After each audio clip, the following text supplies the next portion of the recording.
性别平等工作法施行到达22年啊，劳动部公布上届新的调查结果，讲这工课场所性别歧视的情形是这11年来上低。不过民间单位的调查有6成女性认为，工课场所当中性别歧视也是真严重，求职的过程北防性别歧视的比例有到7成。妇女团体也认为，讲这劳动部佫需要佫再较拍拼咧。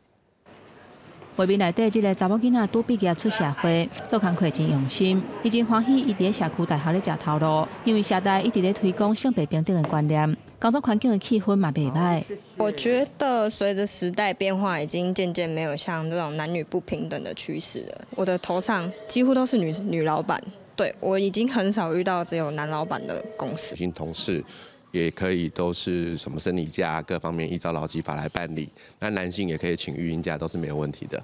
性别平等工作法上路22周年，利用妇女节的机会，劳动部公布上新的调查，显示工课场性别歧视的情形是最近11年来调查的新低。男性、女性的工作者，他其实有一些职业上的选择，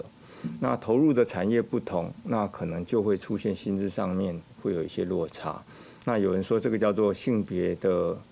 薪资的性别隔离。劳动部认为讲，事业单位渐渐落实性别工作平等。不过，人力银行嘛公布一份调查，显示有6成的女性认为工课场性别歧视真严重。在找头路的过程当中，要去用性别歧视的比例有到7成，认为性别平等的意识也要加强。 随着高等教育普及化，女性劳工在学历的部分呢，并不是一个这个劣势，他们欠缺的反而是在于这个发挥长才跟升迁的一个这个机会。肯定就是我们国家整个都是一直要往前去迈进，雇主跟这个法令的认知落差还是有一个门槛在，劳动部需要责无旁贷，还要做很多事情吧。 妇女团体嘛认为讲，劳动部在性别平等的推动，还有真大拍拼的空间。针对这点，劳动部强调讲，为了强化头家人的防治责任，已经有以事业单位的规模，提供3种场所性骚扰防治措施的申诉，甲处分的范本，嘛编制性骚扰处理的手册，提供多工甲头家人参考。